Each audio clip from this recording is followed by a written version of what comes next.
네, 오늘도 주님의 영광이 충만한 주일이 되시기 바라겠습니다. 다 같이 묵상기도 드리심으로 종료주일 또는 고난주일 예배를 하나님께 드리겠습니다. 기도합니다.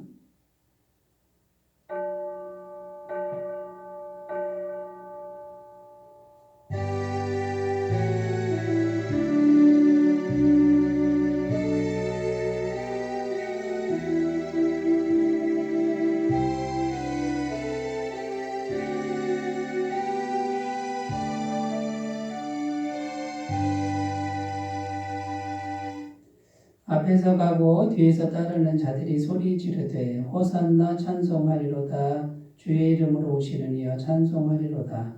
오는 우리 조상 다윗의 나라여 가장 높은 곳에서 호산나 하더라. 아멘. 호산나 만왕의 왕으로 오시는 주님을 찬양합니다. 그 옛날 이스라엘 백성들이 종려나무 가지를 흔들며 예수님을 환영하였듯이 저희들도 온 몸과 마음으로 기뻐 찬양하며 주님을 영접하오니 낮고 천한 우리에게 다가오셔서 다스려 주옵소서. 십자가를 향해 용감하게 나아가는 예수님을 본받아 우리도 진리와 복음을 위해 용감하게 하시고 나귀를 타신 주님의 겸손한 성품을 깨달아 우리도 서로를 섬기며 살게 하여 주시옵소서. 예수님의 이름으로 기원하옵나이다. 아멘. 다 같이 찬송가 64장을 함께 부르겠습니다.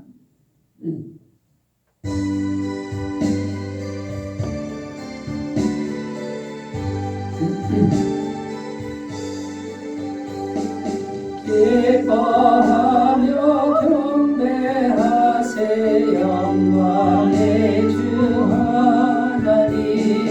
주 앞에서 우리 마음 피어나는 꽃 같아 죄와 슬픔 사라지고 의심 구름 거친 변함없는 기쁨의 주 밝은 빛을 주시네.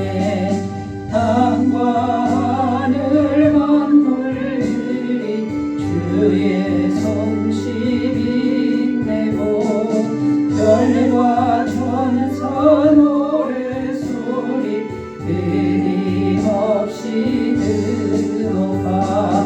물과 숲과 산과 골짜 일반이나 바다나 모든 만물 주의 사랑 기뻐 찬양하여라.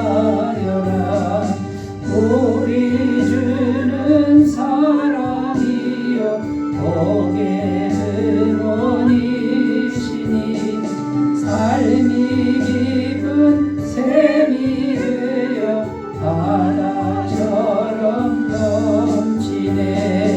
아버지의 사랑 안에 우리 모두 영재히 서로 사랑하게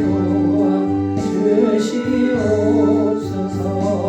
새벽별의 노래 따라 힘찬 찬송 부르니 주의 사랑 주리 되어 한밤 되게 하시네. 노래하며 행진하여 싸움에서 이기고 승전가를 높이고 너 주께 영광 돌리세요.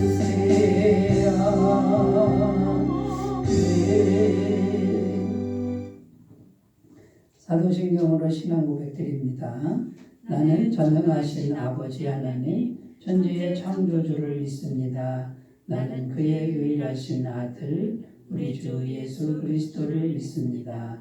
그는 성령으로 잉태되어 동정녀 마리아에게서 나시고 본디오 빌라도에게 고난을 받아 십자가에 못 박혀 죽으시고 장사된 지 사흘 만에 죽은 자 가운데서 다시 살아나셨으며 하늘에 오르시어 전능하신 아버지 하나님 우편에 앉아 계시다가 거기로부터 살아있는 자와 죽은 자를 심판하러 오십니다. 나는 성령을 믿으며 거룩한 공교회와 성도의 교제와 죄를 용서받는 것과 몸의 부활과 영생을 믿습니다. 아멘. 오늘 우리에게 주신 하나님 말씀은 요한복음 12장 13절에서 16절입니다.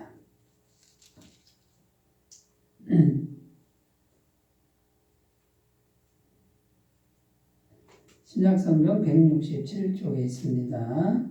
요한복음 12장 13절에서 16절 말씀을 제가 봉독해 드리겠습니다. 종려나무 가지를 가지고 맞으러 나가 외치되 호산나 찬송하리로다. 주의 이름으로 오시는 이곧 이스라엘의 왕이시여 하더라. 예수는 한 어린 나귀를 보고 타시니 이는 기록된 바 시온 따라 두려워하지 말라. 보라 너의 왕이 나귀 새끼를 타고 오신다함과 같더라.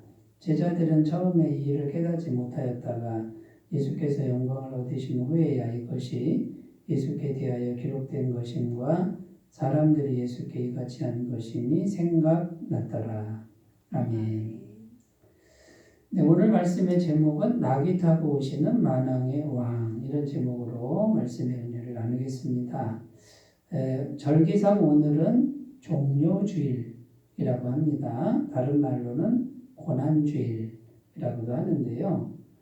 다음 주일이 부활주일이고요. 이번 주간이 이제 고난주간입니다. 예수님께서 나귀 새끼를 타고 예루살렘 성에 들어가셔서 예루살렘 성전에 매일 계십니다. 거기서 논쟁도 하고 또 시비도 붙고 뭐 이런 과정을 거쳐서 붙잡혀 가시죠. 그래서 금요일 오전에 십자가에 이제 못 박히시고 금요일 오후 3시쯤에 숨을 거두시는, 참 처참하게 숨을 거두시는 그런 일을 겪는 주간. 그래서 금요일 날 죽으시고 3일 후가 되는 주일 아침에 새벽에 이제 부활을 하시게 되는 것이죠. 그래서 이제 이번 주간이 절기상 고난 주간이 되는 거고요. 예수님의 그 고난, 왜 예수님이 이렇게 죽으셔야만 했는가, 고난 받으셔야만 했는가를 깊이 생각하면서 하나님의 사랑, 또 예수님의 은혜, 이런 것을 우리 마음에 채우는 그런 절기가 되겠습니다. 근데 오늘은 이제 종료주일, 종료주일이란 말은 고난받으러 들어가시는데 사람들이 나와서 나귀를 타고 가신 예수님께 종려나무 가지를 흔들었다. 그래서 이제 종료주일이라고 하는 거죠. 자, 그런데 이제 예수님께서 이제 나귀 새끼를 타고 예루살렘 성에 들어가는데 사람들이 종려나무 가지를 흔들고 환호성을 치는 겁니다. 환영을 하는 그런 날을 기념해서 이 종료주일을 지키는데요. 예수님이 예루살렘 성에 지금 들어가시는데 왜 들어가시는 겁니까? 쉽게 말해서 죽으러 들어가시는 겁니다. 처참하게 몸을 찢어서 죽으러 들어가는 거죠. 사람들은, 백성들은 죽을 거라고는 생각을 안 하는 거예요. 예루살렘 성에 들어가면 이제 정치적인 왕이 될 것이다. 이걸 기대를 했는데 예수님은 지금 죽으러 들어가시는 거예요. 자, 그러면 이제 어떻게 생각할 수 있습니까? 예수님이 지금 나귀 새끼를 타고 아주 평화롭게 들어가는데 예루살렘 성 안에는 어떤 사람들이 있냐면 예수님을 죽이려고 살기가 등등한 사람들이 예루살렘 성 안에 가득 차 있었다. 이렇게 생각할 수 있다라는 겁니다. 자, 그러면 우리가 한번 생각해 보십시오. 우리 같으면 내가 예루살렘 성에 들어가야만 되는 상황이에요. 나를 죽이려고 하는 사람들이 가득해요. 그러면 보통 인간 같으면 어떻게 하겠어요? 싸울 준비를 하겠죠. 전쟁 준비를 하겠죠. 근데 예수님은 그걸 다 아시는데도 싸우러 들어가는 게 아닙니다. 그냥 평화롭게 말없이 죽으러 들어가시는 이런 모습이 예수님의 모습이다라는 겁니다. 그래서 나귀 새끼, 가장 평화로운 동물인 나귀 새끼를 타고 아주 평화롭게 그 살기가 든든한 소굴로 들어가는 절기가 바로 종려주일이라는 거죠. 자, 그런데 여러분, 그 예루살렘 성은 오늘날 어떤 의미가 있냐면 우리들 마음을 의미합니다. 우리 마음이 예루살렘 성이고 우리 마음 안에는요 살기가 가득하다는 거예요.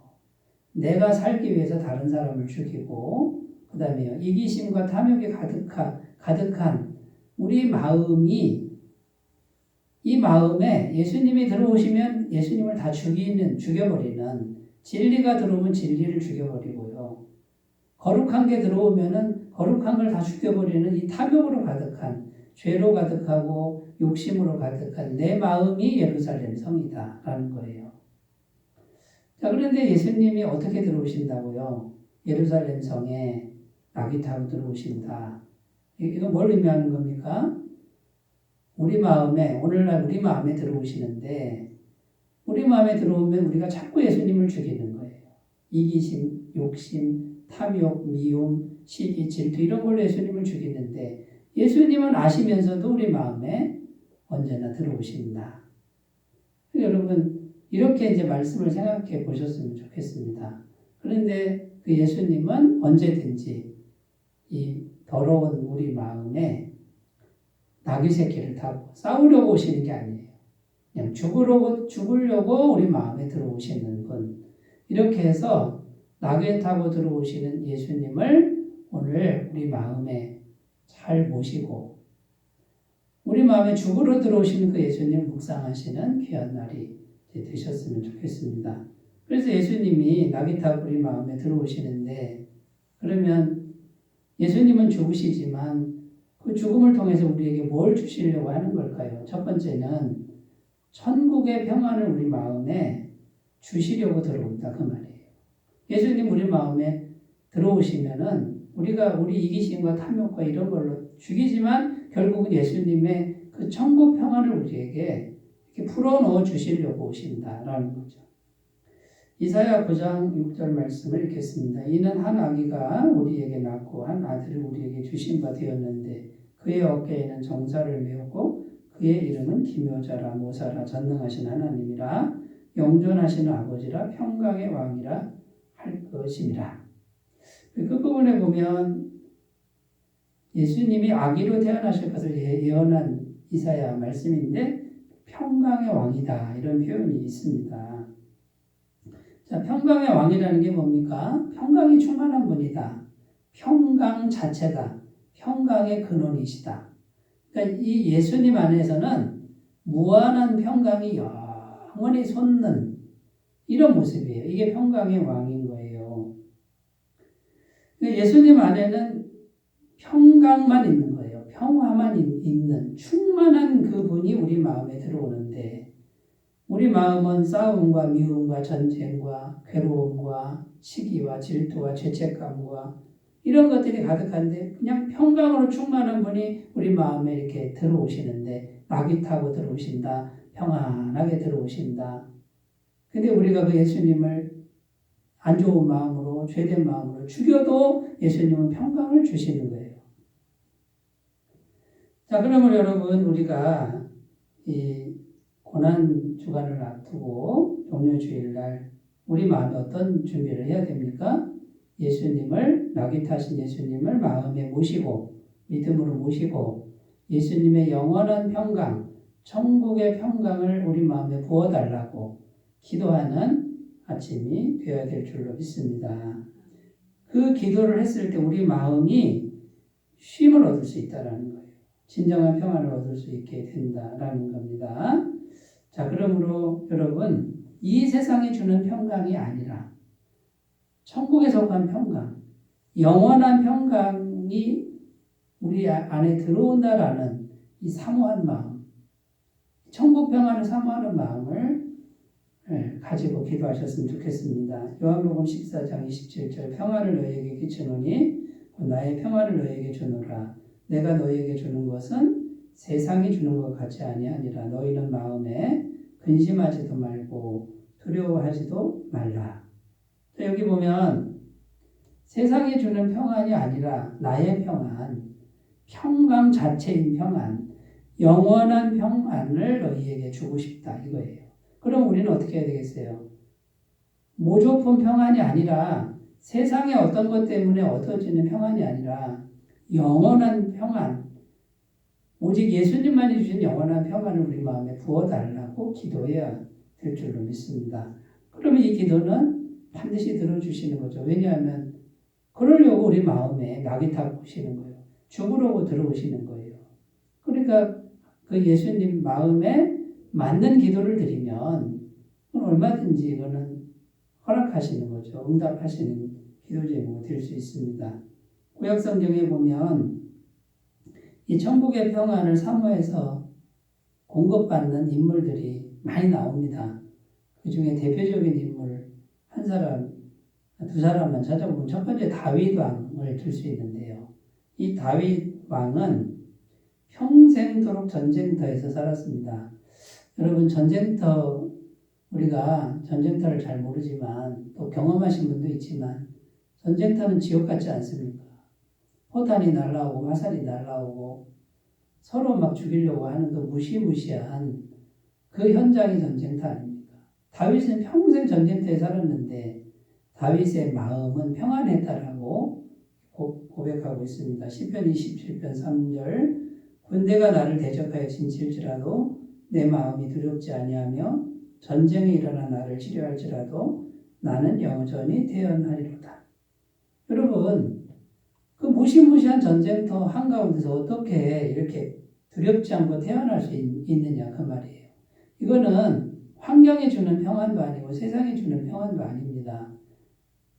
하나님을 마음에 모시고 있으므로 하나님이 계속해서 주시는 보이지 않는 영원한 평강의 은혜가 다윗의 마음을 평생 지배했다라는 거예요.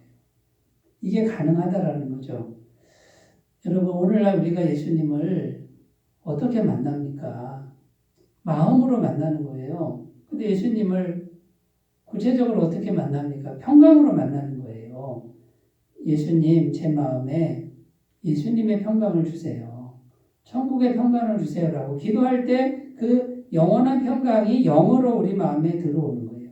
환경이 전쟁터라도 요동치 않는 평강을 주실 수 있다. 이것이 지금 성경이 말하는 거예요. 여러분 무엇 때문에 지금 두렵습니까? 어떤 문제 때문에 두렵습니까? 아니면 사람 때문에 두렵습니까? 그 사람에게 꼭 필요한 게 뭐냐? 예수님을 마음에 모셔서 천국 평안을 사모하는 그 기도를 드린다 그러면 전쟁터에서도 계속 평안한 그런 은혜가 주어질 줄로 믿습니다. 또 어떤 인물이 있냐면 요셉이라는 인물을 들 수 있는데 요셉도 천국의 평안을 계속 공급받은 인물이죠. 이 요셉이 어린 나이에 애굽의 노예로 팔려가는데 형들이 작당을 해서 자기를 팔아버립니다. 말이 팔아버린 거지 죽인 거나 마찬가지예요. 형들이 자기를 죽인 거예요. 차마 못 죽여서 갖다 버린 거죠. 돈 받고 버린 거죠. 그러면 이 어린아이 마음에 상처가 얼마나 많았겠습니까? 그 다음에 애굽의 노예 생활을 얼마나 비참하게 했고 얼마나 외로웠겠고 얼마나 많이 울었겠습니까? 그런데 나중에 애굽의 국무총리가 되지 않습니까? 하나님이 마음에 늘 함께 하셔서 국무총리가 됐는데 이 국무총리가 돼서 나중에 7년이나 흉년이 들었을 때 형들이 양식을 구하러 오는데 그 형들을 딱 보자마자 그 형들에 대한 미움이 얼마나 올라왔겠어요. 그런데 요셉은 그런 마음이 없었다는 거예요. 적개심이나 미움이나 뭐 죽이려고 하는 마음 이런 마음이 없고 천국의 평안이 있었다는 거예요. 시편 50편 20절 말씀이 있습니다. 당신들은 나를 헤아려 했으나 하나님은 그것을 선으로 바꾸사 오늘과 같이 많은 백성의 생명을 구원하게 하시려 하셨나니. 내가 다 알고 있다는 거예요. 당신들이 나를 죽이려 했다는 거 다 알고 있다는 거예요. 알고 있는데 갚지 않는다 이거예요. 원수 갚지 않는다. 나는 지금 너무나 평안하다. 그러면 이 미움을 이길 수 있고 그 다음에요. 그 원한을 풀 수 있는 그 능력이 어디서 왔습니까? 이건 사람의 힘으로 되는 게 아니에요. 하나님의 평강이 마음에 들어와서 지배를 했기 때문에 당신들이 나를 작당해서 죽이려 했지만 하나님이 선으로 바꾸신 걸 나는 믿고 내가 당신들과 당신들의 자녀들을 기르겠다라고 이렇게 선한 말로 대답을 했다라는 거죠. 여러분, 예수님께서 지금 항상 우리 마음에 들어오시길 원합니다. 죽으러 들어오십니다. 오늘도 죽으러 들어오시고 내일도 죽으러 들어오시고 싸우려고 들어오는 게 아니라 나귀 새끼를 타고 그냥 들어오시는데 우리는 자꾸 예수님을 죽이지만 예수님은 계속해서 영원한 평강을 우리에게 불어넣어 주신다는 거예요. 그러면 여러분, 우리 마음이 죄로 물들어서 이기적이어서 그리고 늘 탐욕과 욕심 이런 것들로만 가득 차 있다는 걸 우리가 스스로 인정하고 그러나 예수님이 오시니까 예수님 영원한 평강을 주시옵소서라고 항상 기도하신다 그러면 이것이 바로 예수님이 원하신 뜻이고 그 예수님이 우리 마음에 오셔서 주시려고 하는 영원한 평강이 우리의 것이 될 줄로 믿습니다. 그럼 우리는 지속적으로 계속 예수님 우리 마음에 오셔서 평안을 달라고 기도하는 그런 일을 해야 될 줄로 믿습니다. 빌립보서 4장 6절 7절 아무것도 염려하지 말고 다만 모든 일에 기도와 간구로 너희 구할 것을 감사함으로 하나님께 아뢰라. 그리하면 모든 지각에 뛰어난 하나님의 평강이 그리스도 예수 안에서 너희 마음과 생각을 지키시리라. 여러분, 기도를 한번 해서 평강에 잠깐 왔습니다. 그러면 이게 영원히 지속됩니까? 우리 마음이 또 금방 또 이기심과 탐욕이 올라옵니다. 누구 미워하는 마음이 살인하는 마음이라고 그랬는데 또 금방 올라오는 게 우리 마음이에요. 돌아서면 올라오는 거예요. 그러니까 우리는 또 지속적으로 또 기도하고 그러면 낙이 타고 들어오신 예수님이 우리 마음에 언제나 들어오셔서 영원한 평강을 주실 줄로 믿습니다. 실패할지라도 또 돌아서면 이기심이 올라올지라도 낙심하지 마시고 예수님, 그 신실하신 예수님 바라보고 계속해서 기도하시는 삶이 되셨으면 좋겠습니다. 자, 두 번째 예수님 우리 마음에 왜 들어오시냐면요. 영원한 겸손으로 우리 마음을 섬기려고 오신다라는 겁니다. 예수님의 겸손한 마음으로 우리 마음을 섬기려고 오신다라는 거예요.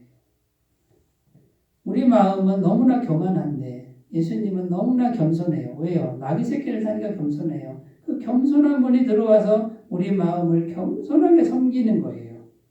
그래서 우리 마음을 겸손케 만들려고 오시는 거예요. 구약성경 스가랴 9장 9절 읽습니다. 시온에 따라 크게 기뻐할지어다. 예루살렘에 따라 즐거이 부를지어다. 보라 내 왕이 내게 임하시나니 그는 공의로우시며 구원을 베푸시며 겸손하여서 나귀를 타시나니 나귀의 작은 것 곧 나귀 새끼니라. 자, 여기 보면 만왕의 왕이신 예수님이 왜 나귀 새끼를 타셨는가가 나오는데 겸손하시기 때문에 나귀 새끼를 타셨다. 나귀는요, 동물 중에서도 가장 볼품없는 동물이랍니다.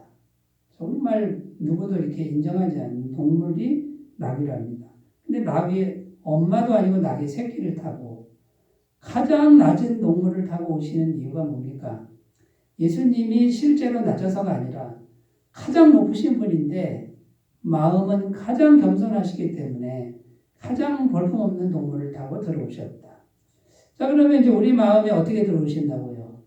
높으신 분으로 우리 마음에 오는 게 아니라는 거예요.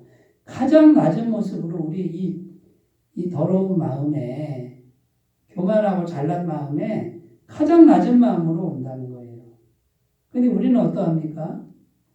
어떻게든지 그냥 도토리 키재기 하듯이 내가 더 낫다. 이게 우리 마음 아닙니까? 그리고 누가 좀 나보다 잘한 것 같으면 배가 아프고요. 뒤에 가서 욕보고 비난하고 이런 게 우리 마음 아닙니까? 얼마나 우리 마음이 교만하고 이기적이고 잘난 체 하는지 몰라요. 그런데 예수님은 이런 더러운 마음에 곧 이 더러운 마음이 가득한 예루살렘 성이 여기인데 여기에 가장 낮은 모습, 겸손한 모습으로 들어오신다라는 것이죠. 그런데 여러분, 우리가 교만할지라도 그 겸손하신 분을 마음에 모셔야 된다라는 거예요. 그래야 우리가 사는 거예요. 이기적이지만 그 예수님을 모셔야 우리가 살 수 있는 거예요.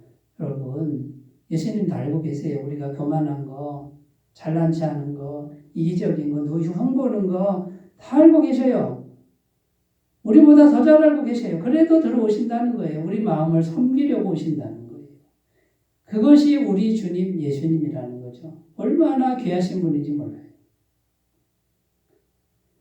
그래서 예수님이 우리 마음에 오셔서 뭐라고 그러냐면 너무 그러지 말고 그렇게 치열하게 살지 말고 그렇게 경쟁하지 말고 그렇게 막 앞서가려고 하지 말고 좀 쉬어라. 내 안에서 쉬어라. 이렇게 말씀하신다라는 겁니다. 마태복음 11장 28절 29절 수고하고 무거운 짐진 자들아 다 내게로 오라 내가 너희를 쉬게 하리라. 나는 마음이 온유하고 겸손하니 나의 멍에를 메고 내게 배우라. 그리하면 너희 마음이 쉼을 얻으리니. 여러분, 모든 사람들의 문제가 뭡니까? 마음이 쉬지를 못하는 거예요. 영혼이 쉬지를 못해요. 비교의식도 그렇고 교만도 그렇고 장래일도 그렇고 먹고 사는 것도 그렇고 자식 교육도 그렇고 온통 그냥 걱정과 염려와 그 생활고의 짐을 가지고 살아갑니다. 자기 힘으로 그냥 아둥바둥 살아가는데 예수님이 오셔서 내가 있잖아. 내가 지켜준다니까. 내가 도와준다니까. 쉬어라. 수고하고 무거운 짐진 자들아 쉬어라 하고 우리 마음을 섬겨주신다는 거예요. 겸손하게. 여러분 예수님을 마음에 모시고요. 우리 인생의 모든 걸 예수님께 자꾸 고백하셨으면 좋겠어요. 말하셨으면 좋겠고 마음의 짐을 자꾸만 이 겸손하게 섬기시는 예수님께 드리셨으면 좋겠어요. 이게 예수님이 원하는 거예요. 미안해하면 안 되고 그냥 계속해서 예수님께 우리 마음의 슬픔이나 짐을 기도로 맡기신다 그러면 예수님은 넉넉하게 섬겨주실 줄로 믿습니다. 그리고 예수님은 겸손하게 마음으로 오셔서 우리의 죄를 대신 씻어주신다. 우리의 어떤 죄도 대신 씻어주신다라고 말씀합니다. 요한일서 1장 9절 만일 우리가 우리 죄를 자백하면 그는 믿으시고 의로우사 우리 죄를 사하시며 우리를 모든 불의에서 깨끗하게 하실 것이요. 사람들 마음에 가장 큰 그 무거운 짐이 뭐냐면 죄책의 짐이라고 합니다. 죄책감. 여러분 그 죄책감은요. 우리가 해결할 수 없는 거예요. 이거는 우리 힘으로 안 돼요. 그 죄를 해결할 수 있는 분은 한 분밖에 없어요. 예수님밖에 없어요. 그 예수님이 우리 죄를 다 가져가시기 위해 우리 마음에 오신다는 거예요. 우리는 눈만 뜨면 죄를 짓죠. 수많은 죄를 짓죠. 아는 죄, 모르는 죄, 엄청난 죄를 짓습니다. 여러분 그래도 무조건 예수님 모시고 이 죄를 예수님께 드려야 됩니다. 그것이 예수님 원하는 거고 그것이 우리의 살 길이다. 포기하지 말고요. 마귀는 어떻게 합니까? 자꾸만 죄책감을 불러일으켜서 이제 너는 좀 양심 좀 있어라. 언제까지 너는 계속 그렇게 똑같은 죄를 지면서 그렇게 예수님만 찾고 있을래? 너는 예수님 믿을 자격이 없다. 여러분 이런 말들은 맞는 말 같지만 이거는 마귀가 주는 말이에요. 이거는 상당히 거짓말이에요. 그 말에 동의하시면 안 돼요. 마귀야 물러가라 그러고 나는 마르고 닳도록 죽을 때까지 나의 모든 죄책의 짐을 예수님께 다 드릴 거야. 예수님은 이런 죄인을 섬기시려고 내 마음에 오시는 거야 라고 이렇게 믿고 당당하게 선포하셨으면 좋겠습니다. 예수님께서 우리 마음에 오셔서 겸손하게 우리 마음을 섬기시면 어떤 일이 생기냐면 우리 마음도 점점점 겸손해진다는 거예요. 우리 마음이 예수님 닮아가는데 겸손해지면 하나님의 복을 받는다. 이렇게 성경은 말씀하고 있습니다. 잠언 22장 4절 겸손과 여호와를 경외함의 보상은 재물과 영광과 생명이니라. 여러분 마음이 겸손해지면 재물과 영광과 생명 이것을 우리에게 주신다. 이렇게 되어 있고요. 신명기 말씀에는 너를 낮추시고 시험하사 반드시 너에게 복을 주려 하심이었다. 겸손해지면 반드시 복을 받는다. 성경은 이렇게 되어 있습니다. 그러면 여러분 무슨 말입니까? 우리가 복을 받지 못하는 이유가 뭐죠? 교만하기 때문에. 내가 잘났기 때문에 못 받는 거예요. 스스로. 그럼 우리는 어떻게 해야 돼요? 눈만 뜨면 잘남이 올라오고 교만이 올라오는데 어떻게 해요? 그 마음을 겸손하신 분께 계속 고백을 해야 됩니다. 이걸 계속 고백해야 이 높아진 마음이 낮아지고요. 자꾸 높아진 자리에 올라가려고 하는 그 참 어리석은 그런 마음을 자꾸 잠재울 수가 있어요. 사람들이 안타까운 게 뭐냐면 복 받지 않은 길을 자꾸 가요. 복을 받을 수 없는 길을 자꾸만 자기를 드러내고 높은 자리 가려고 하면 복을 못 받는 거거든요. 그런데 그 자리가 좋다고 자꾸 가는 게 우리 본성이에요. 너무나 어리석은 거죠. 여러분, 겸손하신 예수님을 기도로 마음에 자꾸 모시고 나도 예수님처럼 가장 낮은 자리에 머물 줄 아는 그런 마음만 되시면 하나님의 복은 넘치도록 우리에게 임할 줄 믿습니다. 자, 우리가 계속해서 해야 될 일은 뭡니까? 모든 것을 겸손하게 다 맡아주시는 예수님께 우리의 삶의 모든 짐을 맡기는 거라는 거죠. 시편 55편 22절 내 짐을 여호와께 맡기라. 무슨 짐이든지 마음의 짐이든 죄책의 짐이든 삶의 짐이든 현실의 짐이든 맡기면 그가 너를 붙드시고 의인의 요동함을 영원히 허락하지 아니하시기로다. 여러분, 우리 마음, 이 죄로 물든 우리 마음에 낙이 타고 들어오시는 예수님을 깊이 묵상하시고 그분께 우리의 모든 짐을 맡기는, 이것이 미안한 게 아니에요. 우리는 미안하지만 예수님이 정말 원하시는 것이다. 마음으로 맡기시는 그런 계기가 되셨으면 좋겠습니다.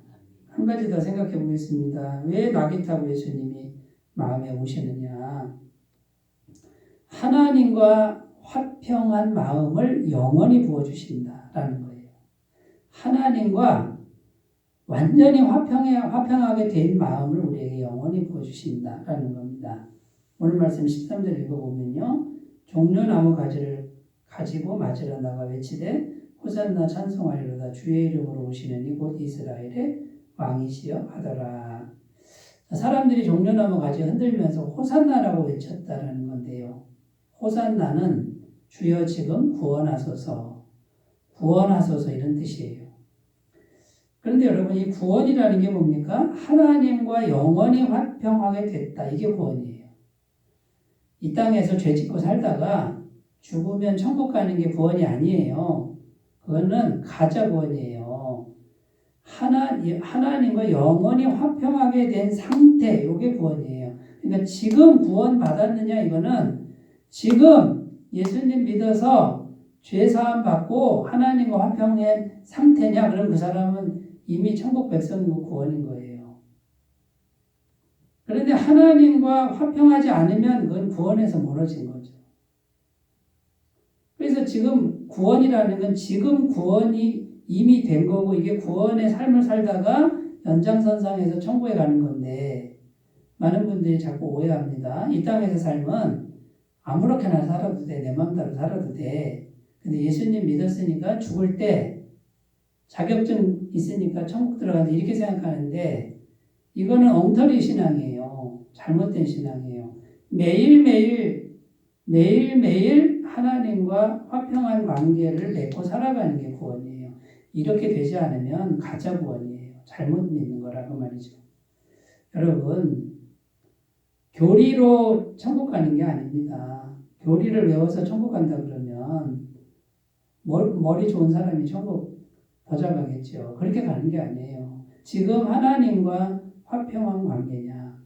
자, 그런데 예수님이 우리 마음에 오셔서, 예수님은 어떤 분이에요? 하나님과 영원히 화평한 분이고, 예수님은 영원한 죄사함을 이루신 분이죠. 십자가에서. 근데 그 예수님 우리 마음에 오셔서 하나님과 영원한 화평의 마음을 계속 불어넣어 주시는 겁니다. 자, 그러니까 우리가 이제 그 마음을 받아들이는 거예요. 내 마음은요, 조금 죄를 지면 어떻게 해요? 화평이 깨져버려요. 하나님께 벌 받을 것 같고, 저주 받을 것 같고.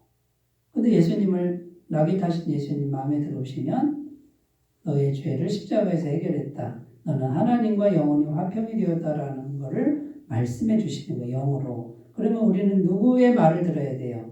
내 생각이 아니라 예수님의 말씀을 믿어야 이걸 받아들이면 하나님과 영원한 화평의 관계가 된다는 겁니다. 그러면 이제 성령께서 계속 들어오시는 거죠. 이 하나님과 화평한 마음을 영원히 부어주시는 분이 나귀타신 예수님입니다. 그분이 우리 마음에 오늘도 들어오시고 내일도 들어오시고 계속해서 들어오셔서 하나님과 너는 화평한 관계야 라고 하는 마음을 부어준다라는 겁니다. 자, 여기서 우리가 기억해야 할 게 뭐냐면 예수님이 나귀처럼 말없이 십자가에서 죽으셨다. 그 죽으심으로 이 화평한 관계를 이루신 것, 영원한 죄사함을 이루신 것을 기억해야 된다라는 겁니다. 이사야 53장 7절 그가 곤욕을 당하여 괴로울 때에도 그의 입을 열지 아니하였으며 마치 도수장으로 끌려가는 어린 양과 털 깎는 자 앞에서 잠잠한 양같이 그의 입을 열지 아니하였도다.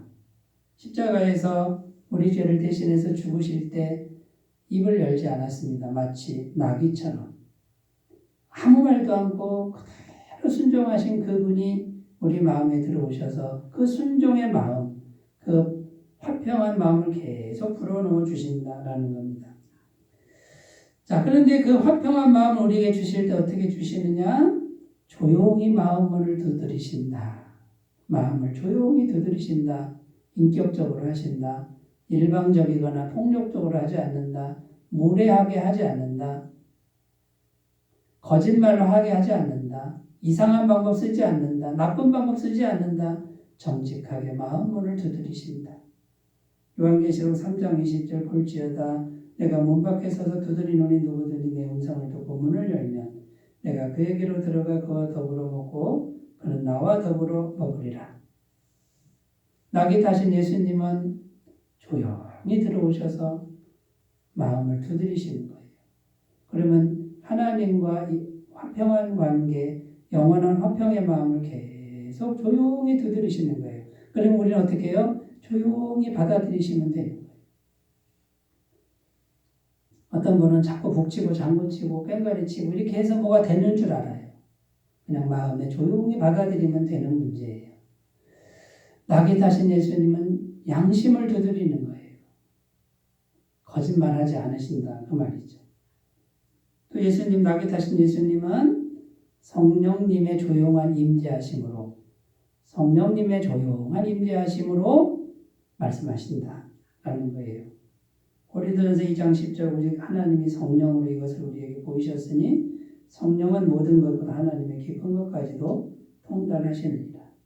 여러분 성령님과의 관계를 그냥 인격적으로 조용한 관계로 바꾸셔야 돼요. 성령님은 조용하신 분이에요. 이분에게 강요하면 안 돼요. 이분도 인격을 가지셨어요. 주님 기다립니다. 조용히 기다리고 주님이 오시기를 우리가 오늘 오시든 내일 오시든 그분의 마음이에요. 조용히 성령님의 임재를 기다리시는 분에게는 틀림없이 임하실 줄로 믿습니다. 여러분 우리 할 일은 무엇입니까? 십자가에서 하나님과의 완벽한 화평을 이루신 그분을 믿고 화평의 믿음을 자라게 하는 일을 날마다 해야 된다라는 것이죠. 로마서 5장 1절 그러므로 우리가 믿음으로 의롭다 하심을 받았으니 우리 주 예수 그리스도로 말미암아 하나님과 화평을 누리자. 자 이제 낙에 타고 들어오신 예수님 이분을 의지해서 하나님과 영원히 화평한 관계가 된 것을 늘 누리며 살아라 그 말이에요. 잃어버리지 말고 이걸 누리고 살고 기뻐하며 살고 감사하며 사는 이런 인생이 되셨으면 좋겠습니다. 자, 여러분 이번 주간 고난 주간이고요. 예수님 십자가를 향해 죽으러 들어오시는데 대단한 모습이 아니에요. 남루한 모습이고 가장 볼품없는 나귀 새끼를 타고 가장 낮은 모습으로 우리 마음에 이 죄로움을 우리 마음에 들어오시는 그 예수님의 심정, 우리 마음에 이 더러운 마음에 들어오셔서 우리 마음을 영원한 평강을 주고 영원한 겸손을 주고 영원한 하나님과의 화평을 불어넣어 주시려고 죽으러 오시는 예수님. 그 예수님이 얼마나 귀한 분이에요. 죄송하지만 그분을 오늘도 모시고 내일도 모시고 그분을 의지해서 살아가시는 분들은 오늘이 다르고 내일이 다르고 점점 예수님 모습으로 변화되어가는 은혜가 있을 줄로 믿습니다. 그 낙이 타신 예수님을 힘입어 늘 승리하시는 삶이 되시기 바라겠습니다. 기도합니다. 하나님 아버지, 낙이 타고 우리 마음에 오시는 만왕의 왕 예수님의 마음을 잘 받게 하여 주옵소서. 예수님의 이름으로 기도드립니다. 아멘. 찬송가 217장입니다.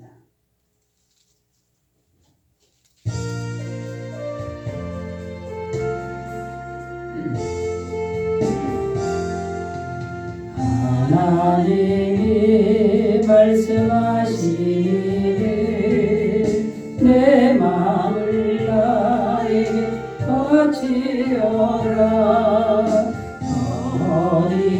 어디든지 날 섬기며 기쁘게 날 항상 의지하라.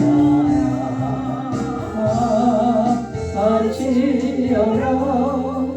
내 마음을 주께서 나에게 이르시네. 깜깜한 죄에서 불러내신 주께서는 인도하시리라. 구주께서 말씀하시기를 내 마음을 나에게 바치고 사악한 죄에서 벗어나면 나 어찌 널 도와 않겠느냐. 바치어라. 내 마음을 주께서 나에게 이루시네. 깜깜한 죄에서 불러내신 주께서는 인도하시리라. 성령께서 말씀하시기를 가진 바 모든 것 맡기고 내 맘도 기쁘게 바치어라. 풍성한 은혜를 더하리라. 바치어라. 내 마음을 주께서 나에게 이르시네. 깜깜한 죄에서 불러내신 주께서는 인도하시리라.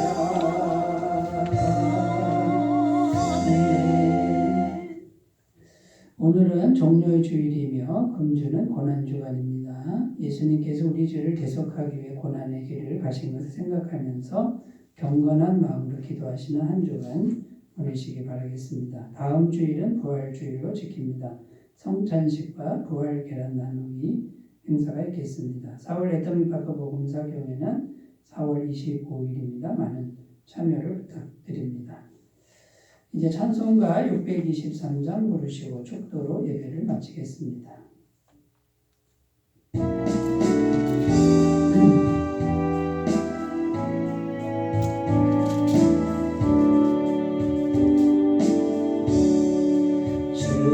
주님의 시간에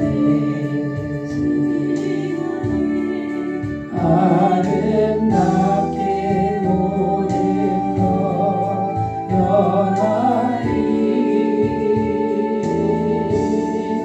주님 나의 갈 길을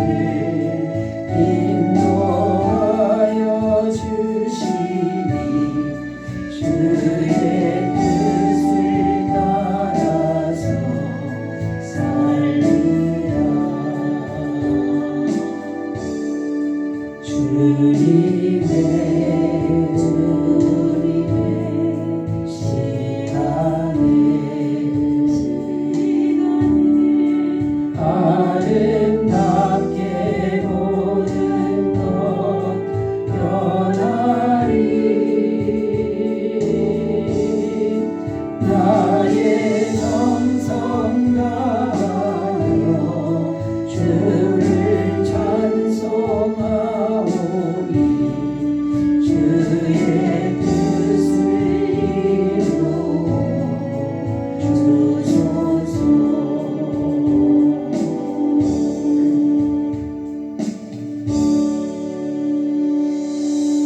이제는 우리 주 예수 그리스도의 은혜와 하나님 아버지의 사랑하심과 성령의 교통하시는 은총이 낙이 타고 오시는 예수님을 마음에 잘 모시기로 결단하는 주의 모든 백성들 위해 영원토록 함께 하시기를 간절히 축원하옵나이다. 아멘.